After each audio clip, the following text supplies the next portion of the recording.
Hello! Thank you for clicking on the video! Hi, I'm Sketchy, and today we are going to be reacting to a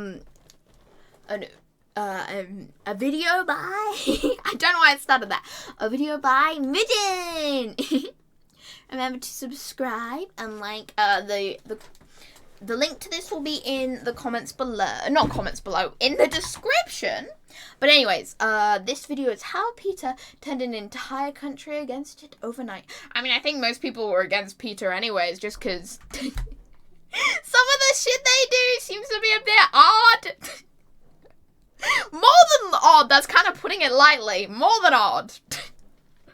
Typically, when you see someone abuse a pet or animal on the internet, then chances are you'll probably see someone in the comments somewhere saying, "Call PETA." In fact, you'll probably see someone in the comments somewhere saying, "Call PETA." In fact, one could even argue that this has been a thing on the internet for as long as we can remember. But what is PETA anyway? Well, yeah, but PETA, I think people dislike them just because they're so extreme, you know? And I mean, I get what they're doing, right? Like, you know, standing up for animal rights, a good thing. But I've heard that they're not in the country I am, you know, we don't have them here, but I've heard that they, I don't know, kill a lot of animals. Well, not kill them, but, you know, put them down, right? When they don't need to be put down. It stands for People for the Ethical Treatment of Animals. What a wonderful name for an organization. Okay, well, what do they fight for? Animal rights? That's awesome. Well, not quite. Here's how they describe their own mission on their website. Animals are not ours to experiment on, eat, wear, use for entertainment, or abuse. I mean, that's fair. I feel like in some cases it can be like experiment on, hell no. I suppose if you're doing an experiment which doesn't harm the animal and they're kept in lovely conditions, you know, then you're not poking them, prodding them, like, let's say you were doing an intelligence test on like a horse or something and seeing how many commands they could follow and they still had access to a big paddock. They weren't prodded with anything. They were just, you know, you just train them to do stuff. That wouldn't be so bad. But like, eat? I'm a vegetarian, so yeah, I don't know. I feel bad for eating animals, you know. So yeah, wear, yeah, that's fair. I feel like for some things you can use them for entertainment, perfectly ethically. Like, okay, I can't think of an example, but as long as you're not like, you know, hurting them. Entertainment, like riding a horse, you know. I don't know why I keep bringing up horses, but like riding a horse, I feel like that's fine as long as, you know, the horse is fine with it. Or abuse in any other way, exactly. In any other way.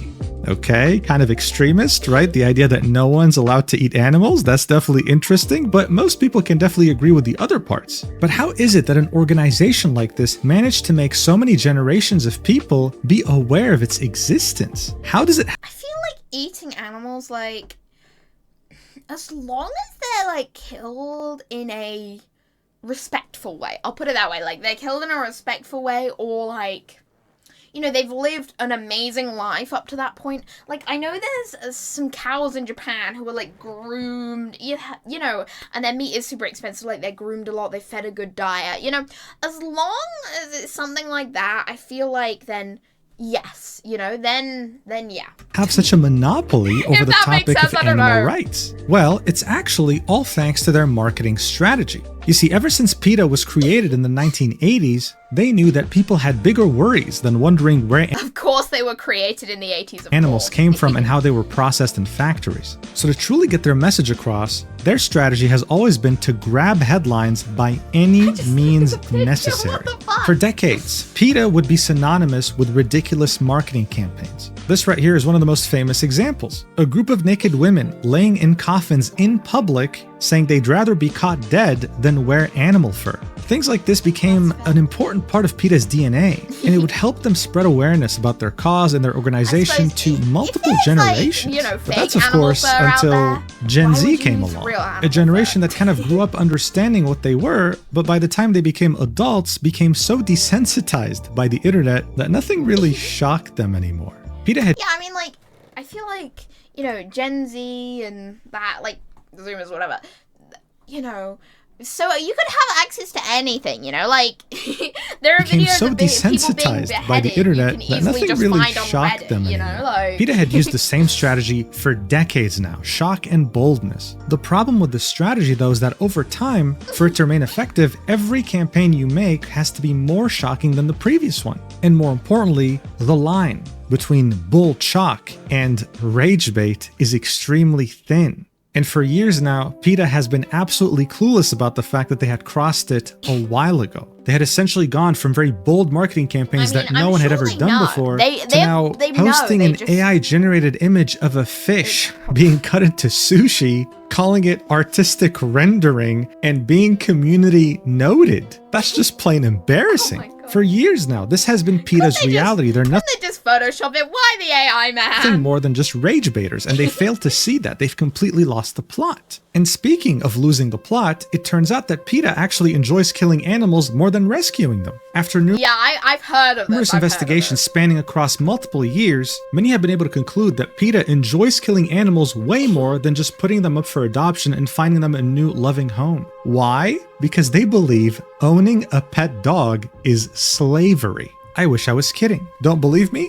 Well, the founder of PETA herself said that pet ownership is an abysmal situation and argued in a 2014 interview that outdoor cats should just be killed. It's better for them. By now, and we're still in the intro of this video, you're probably wondering, okay, how the hell does this organization even still exist? And how can it possibly get any worse? Well, recently, PETA decided that killing animals is not enough. They decided to openly tarnish the legacy of a dead animal. And the backlash that they experienced was biblical. You see, Silent Suzuka was a Japanese racehorse with an unrivaled legacy. I mean, he was extremely fast and well known globally to anyone who followed horse racing. However, in 1998, his life ended after a tragic injury on the track. What really made Silent Suzuka stand out during that incident, though, is that even though he was in horrendous pain, he didn't flip out, he didn't try to injure his jockey, no. He silently went to the side of the track, dropped off his jockey, and when he was sure that his human rider was safe, proceeded to collapse. Yeah, he was one hell of a horse. Now in 2021, the mobile game Uma Musume Pretty Derby would come out in Japan. It would be an anime horse girl racing game, with every one of these and that's her right there, or him. I never know if you should call them. Well, they're right behind me. Well, there, now you can see them. Yes. Alright.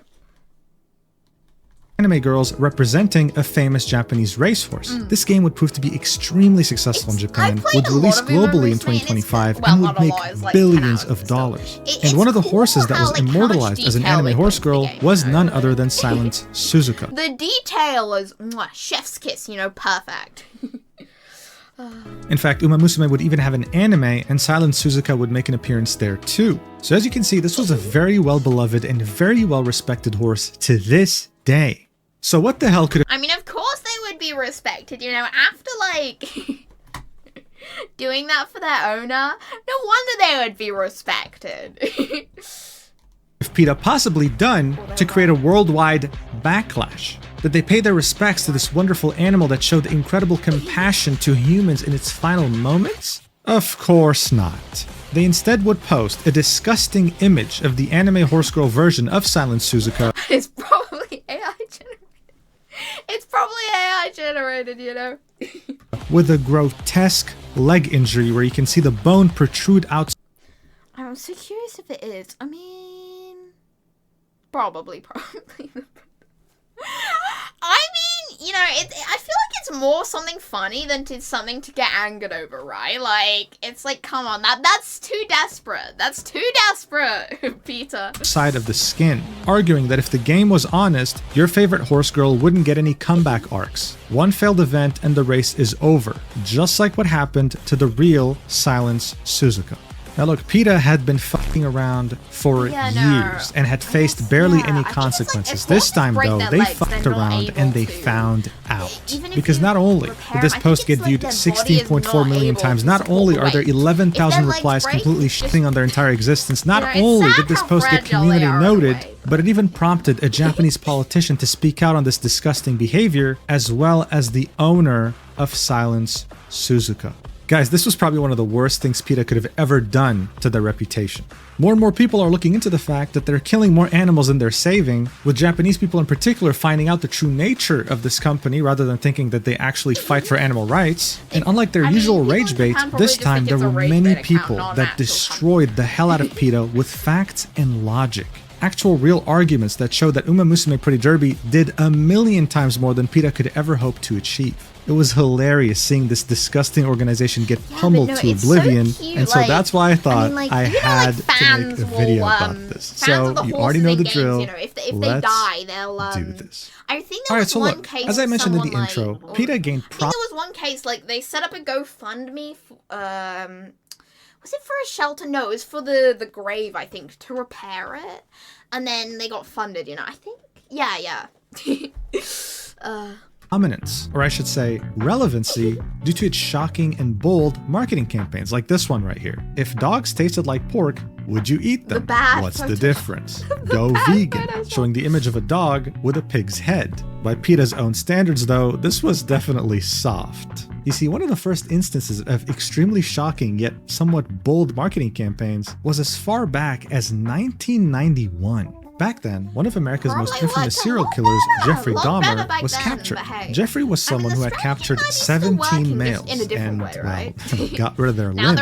He would then place them in the fridge and eat them later, because guess what? The guy was a cannibal. What would PETA do? Well, they published a newspaper advertisement pretty much likening meat packers to being exactly like Jeffrey Dahmer, someone who killed 17 human beings. Now today, if this happened, no one would really care, but back then, people cared a lot. This caused unprecedented commotion, and it was exactly what PETA wanted. From their point of view, their mission is to get animal rights messages out to as many people as possible. Yeah, but I feel like you just become the laughingstock and then it rolls back the animal rights, if you keep doing that.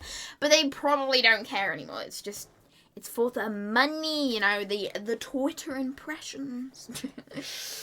Possible, which is why they try to make their actions colorful and controversial. Colorful is a very interesting word. All in the hopes of grabbing as many headlines around the world and spreading the message of kindness to animals to thousands, sometimes millions of people. They would then gloat that this approach has proved to be amazingly successful, and you know what? To their credit, initially it was. For the first 2 decades after PETA was established, they would spread awareness over some extremely inhumane conditions that many animals faced in different areas, whether it be factories, farms, or hell. But it's so sad though, okay, I know this is kind of random, but it's just you'll have all these rules in place and then, a country will put these rules in place and then generally they're not followed, for animal rights and stuff. It's sad, but it's yeah. Well, you can't really do much about it, which really does suck, but yeah. Well, even government aid. There are those videos of those streamers punching their dogs and stuff, and then they never get in trouble for it. Agencies. The outrage following these investigations would help new laws be put in place. Laws that would either help animals get treated better or straight up shut down certain labs or agencies that would mistreat them. However, not all good things last forever, and at some point, PETA would lose the plot entirely. In fact, after my research, I can personally conclude that they had officially lost the plot by 2003, when they would release their newest marketing campaign, an exhibition titled Holocaust on a Plate. And yes, it is as horrible as it sounds. In fact, here's a sign that you would find at this exhibition. On the left, you would see a Holocaust victim that went through famine, and on the right, you would see a cow that went through famine. I don't think it would take a genius to understand that Jews back then were extremely angered by such a marketing campaign, likening the suffering of... And at a certain point, this would just get old. People wouldn't take them as seriously anymore. Around almost a decade later in 2014, PETA would release a marketing campaign in which they say that dog breeders are literally the Austrian painter, releasing a poster of a dog with the infamous, mustache. And if you thought that wasn't bad enough, on the same year, if you went to PETA's website, you'd be greeted with, "Got autism? What? Studies have shown a link between cow's milk and autism." That cannot be the next Now, thing, this you know, confused the it hell out goes of from, people, and it could mean one of vaccines two cause things. The autism first to- possibility is them saying that cow's milk causes on, neither autism, of which them is do. extremely incorrect. There's nothing in any neurological way, shape, or issue. form proving that. Well, not And the really an second issue, but- possibility is them saying that only autistic people drink cow's milk, which I don't need to sit here and tell you sounds really bad. Pretty much saying that there's something very wrong with autistic people, which isn't the case. They're just people. You see what I meant in the intro? Once you make shocking statements, the only way to keep people's attention is to somehow make a shocking statement more shocking every single time. But with the line between shocking and rage bait being so thin, yeah, it's no surprise by this point people thought PETA was a joke. Their stupid antics were starting to alienate Well, they probably vegans are a from joke, you wanting know? to support them. That was their target audience. I mean, mid-pandemic in 2020, when people were wrestling with the fact that they had to be isolated for God knows how long, PETA comes out and says, oh, hey, yeah, this happened because of you meat eaters. Tofu never caused the pandemic. Dude, shut the fuck up. Now, yes, this stupid attempt at rage bait is definitely funny. And while I'd love to just sit here and laugh, but, like, at the unfortunately, same when it comes to time, PETA, their there are existence is some things, actually like, a you just problem, take it too far. Like, especially you don't- if you like You do animals. not like bring, You see, this you know, how they organization brought is the nothing Holocaust more than into just a it. You group do not of bring that shit extremists. in, 'cause that In shit is 2017, serious, two you know, PETA like- employees would kidnap a 9-year-old's chihuahua. They assumed that it was a stray that needed to be euthanized because, of come course, they hate the on! idea of putting up a dog for adoption. However, state laws say that they have to hold the pet for 5 days to make sure there's no owner that, well, will come and claim it. They chose to ignore that rule and euthanize this poor chihuahua within the same day. The family ended up suing the organization, and PETA paid them $49,000 to settle. But that poor girl is probably traumatized for life. But I wish that was the worst thing they'd done. In 2005, 2 years after their completely tone-deaf Holocaust marketing campaign, some people would start noticing that the dumpsters behind a supermarket in North Carolina was filled with dead animals, specifically cats and dogs. Well, it turned out it was none other than PETA. The two employees in question would be acquiring these pets by lying to veterinarians, telling them they're going to put them up for campaign, but adoption, when you and then just start, you know, euthanizing like, them in the same day in the making back of them their van. you know, The veterinarian they're who had becoming given the- these well, pets to they PETA are thinking the they would people get they don't adopted wanna would be, later say you know? they were in good health and were very adoptable, especially the kittens. It was tragic, and yet PETA was able to get away with this because of a stupid law in the US that says that PETA and other shelters are allowed to kill owner-relinquished animals for virtually any reason at any time without any effort to find them homes. But of course, politicians don't care about actual important matters like this. And finally, if you want something a bit more recent to truly show you how disgusting PETA is, then look no further. This was a study published in February 4th, 2025, examining the rate of death of animals in PETA shelters in the year of 2024. Now, PETA is established in the state of Virginia.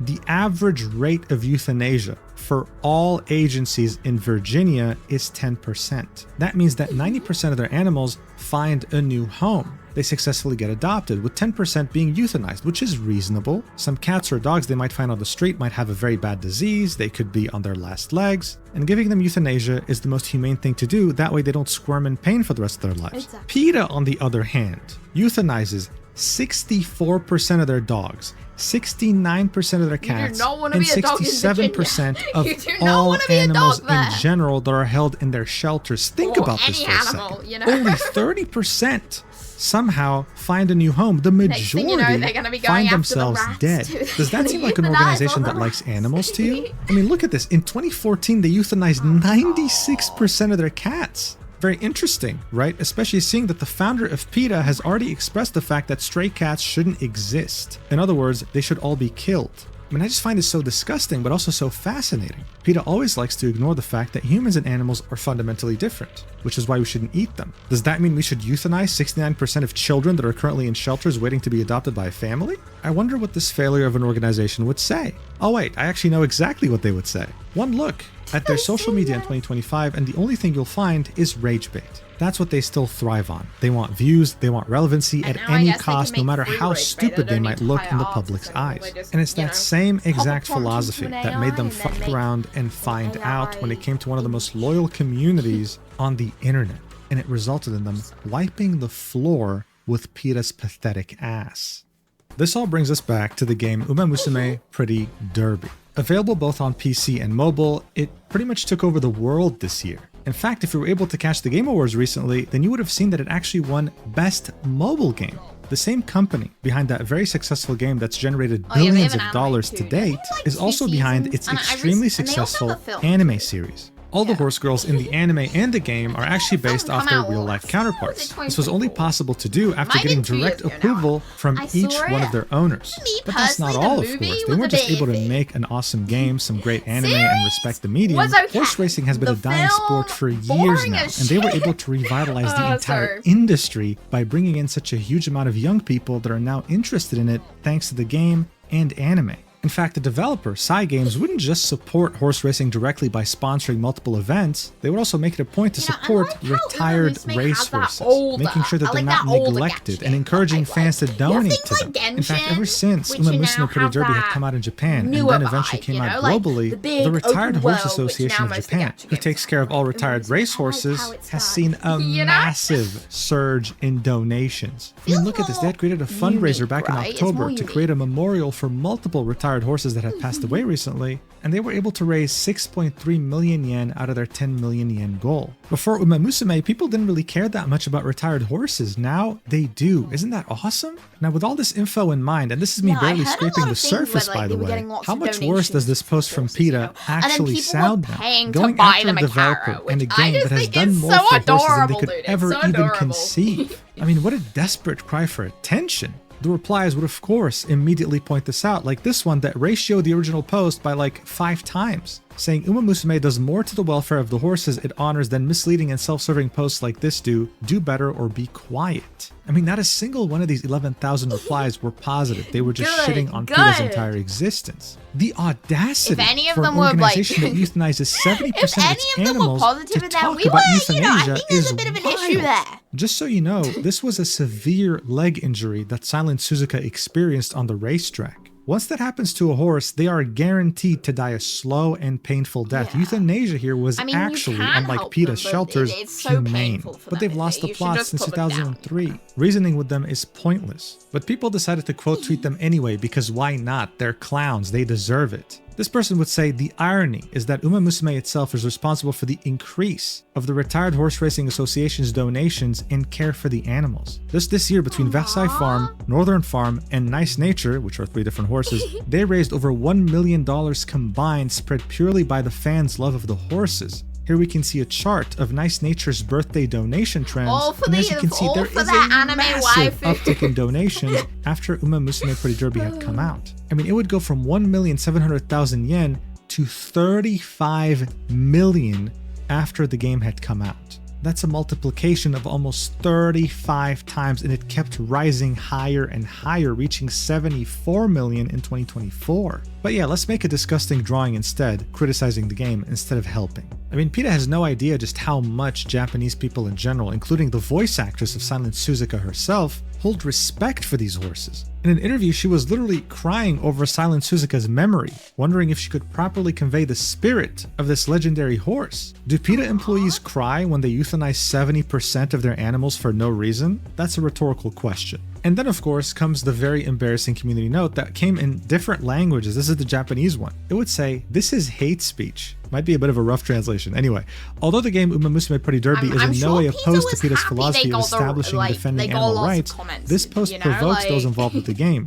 Reference about PETA. So that link is meant to show you that PETA's philosophy is to stand against anyone opposed to animal rights. Cool. Then it goes on to say, this post violates the guidelines of Uma Musume Pretty Derby by denigrating the honor and rights of others, making it an antisocial post that does not follow the rules, like guidelines for derivative works of Uma Musume Pretty Derby. So here we get linked the website of Uma Musume, outlining their terms of service for fan works. In a nutshell, you can create fan art, you can create fan merch, you can do all those things, but they cannot be political, they cannot be sexual, and they sure as hell cannot be gory or disturbing. That's exactly what PETA was doing. And finally, the community note would say, provocative posts intended to attract attention also have an aspect of spam and therefore violate X's terms of service.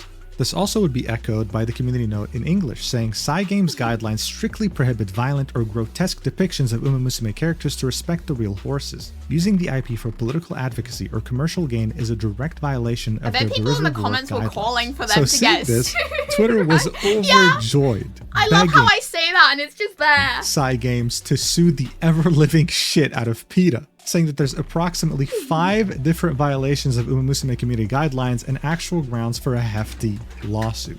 I think it was safe to say at the point that no one was siding with PETA. But we're not just talking about the English-speaking audience here. This travesty had reached Japan, and the damage to their image there became catastrophic. A Japanese politician by the name of Kurishita Zenko, who used to be a part of the Japanese Metropolitan Assembly, would catch wind of this. You know, in the Japanese community. It would be in Japanese, so here's the translation. He'd say, PETA, the world's largest animal rights organization, has suddenly made the following post using illustrations from Uma Musume, sparking controversy. It already has a community note attached, stating it violates content guidelines, but we must recognize that just because it's a massive international organization doesn't necessarily mean it's fair, in reference to following the rules. He'd then reply to his own post, continuing, saying, PETA's incoherent accusations against Nintendo are still fresh in our memory. It almost feels like they're targeting Japanese content. Surely there are other things they should be doing to protect animals. He would continue further, referencing the article about the pet chihuahua we just saw earlier, saying, thank you for the information. I couldn't believe my eyes. Not many people in Japan know what kind of organization PETA is, so we should take this opportunity to spread the word. See how much damage this did? Look, this philosophy of bad publicity is always good publicity? No. Japan was under the impression that PETA actually stood for animal rights. Now they're finding out what kind of organization they truly are. In other words, they fucked around and they found out.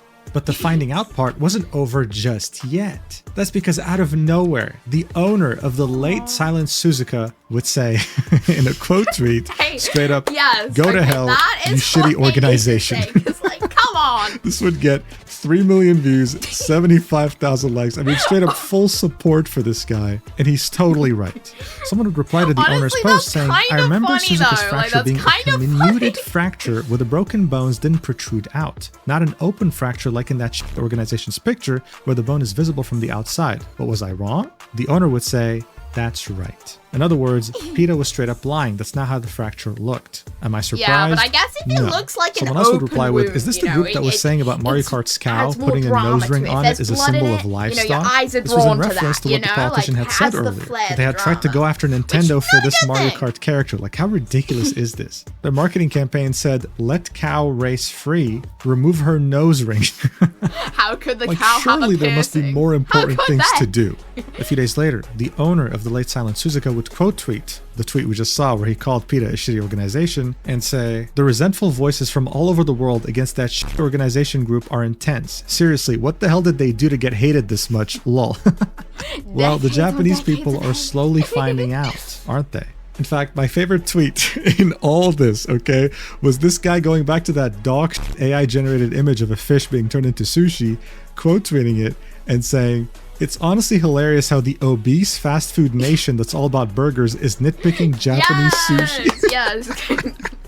PETA wasn't just ruining their reputation worldwide, they were also ruining the American reputation worldwide. Not that it was very good to begin with, but still, it's not like they need more negative Even I'm hoping that happens, okay? I truly want to see that. That would be so cool. Anyway, thank you so much for watching until the end. If you're interested in the entire history of Uma Musume Pretty Derby and how it came to be... If you want to do that, he also has another video about Uma Musume. I will link that in the comments too. I will link both. But thank you! Thank you so much for watching this. Thank you, thank you! And of course we have the gamer subs. Of course. Thank you for watching. Hope you all enjoyed. I don't know if I should move off that because I guess, yeah, you can use this code too. Very cool, man. And sure, we'll leave off on this emoji. Yeah, we won't know the context to it. Yeah, let's leave it off that. Hope you all enjoyed. Thank you for watching this. It was very fun to react to. And I don't think there's any more. Next one, whenever that is. I love you. Bye. Anyways, thank you for watching this. And Blake, I also stream here on YouTube if you want to check that out. But bye.